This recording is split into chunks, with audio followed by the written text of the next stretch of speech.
Dear friends, మీకు ఎవరైనా girl friend ఉండి మిమ్మల్ని ఒక నెల రోజులు అబద్ధాలు ఆడకుండా ఉంటే నిన్ను లవ్ చేస్తానంటే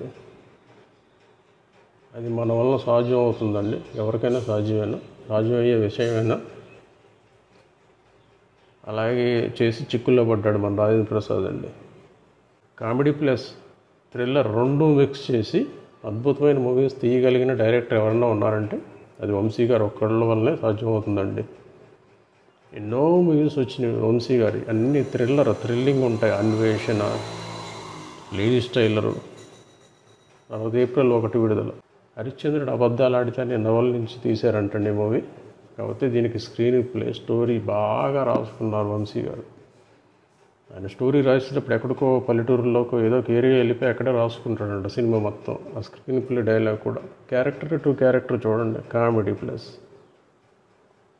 అదో తెలియని నిగూఢ అర్థం ఉంటుంది ప్రతి క్యారెక్టర్కి కూడా. అదే లాస్ట్కి సస్పెన్స్లో ఉంటుంది, మనకు అర్థం కాదు. వంశీ గారి సినిమా చూస్తే ఏంటా అనేది ఉత్కంఠత. పోయే సినిమా ఏంటంటే ఫ్రెండ్స్, 1991లో రిలీజ్ అయిన ఏప్రిల్ 1 విడుదల అండి. ఇప్పటికీ అర్థమై ఉంటుంది రాజేంద్ర ప్రసాద్ గారి మూవీ అని. ఏమీ లేని రాజేంద్ర ప్రసాద్ తిరుగుతూ ఉంటే హాస్పిటల్లో నర్సుగా పనిచేస్తున్న ఒక ఆవిడ పెంచుకుంటుంది.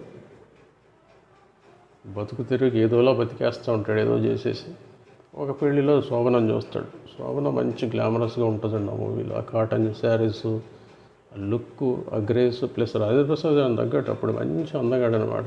కామెడీ అందగాడు చెప్పాలంటే. ఆ వెకిల్ నవ్వు, సరదాగా నవ్వడం, ఆ టైంలో కామెడీ అంటే రాజేంద్ర ప్రసాద్ ఒక్కడి వల్లే సాధ్యమైంది. అంటే జనరల్గా రొటీన్గా చేస్తారు కానీ కామెడీ మూవీస్ అంటే ఆ టైంలో ఎలా ఉందంటే చిరంజీవి గారు ఒక పక్క యాక్షన్ మూవీస్ ఆటలకి, రాజేంద్ర ప్రసాద్ కామెడీ హీరోగా ఒక పక్కన బాగా పీక్లో ఉన్నారు.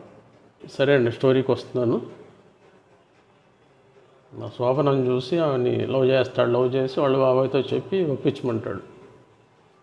మన రాజేంద్ర ప్రసాద్ వీడియో షాప్ పెట్టి ఏమేం చేస్తాడో లౌకికంగా బతికి అబద్ధాలన్నీ చెప్తా అటు ఇటు కింద మీద పెట్టి మొత్తానికి ఏదో చేసేసి బతికేస్తూ ఉంటాడు.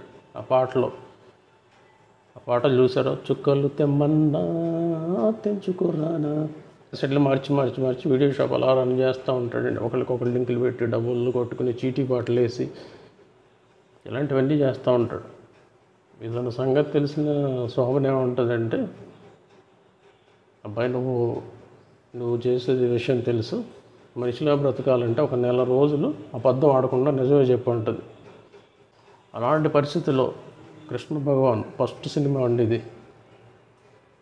గోపీచంద్ ఉరఫ్ అప్పారావు చౌదరి ఎటకారం కామెడీ బాగా చేస్తూ ఉంటాడు. బాగా బాగుంటుందండి. ఇప్పుడు జబర్దస్త్లో కూడా వస్తున్నారు చూడండి.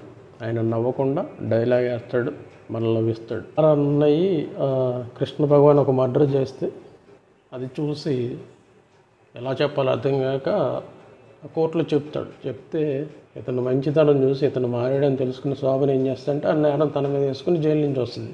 ఫైనల్గా ఇద్దరు మ్యారేజ్ చేసుకుంటారు. ఈ మూవీలో ప్రత్యేకత ఏంటంటే ఫ్రెండ్స్, లొకేషన్స్, ఆ తాడి చెట్ల పైన చిలకలు, సాంగ్స్, ఆ కోరస్, మెయిన్ ఆయుపోటి ఇళయరాజా గారి మ్యూజిక్ అండి. పాటల్లో ఒక్కొక్క పాట కూడా వింటూ ఉంటే ఫ్రెండ్స్ సూపర్గా ఉంటాయండి, అద్భుతంగా.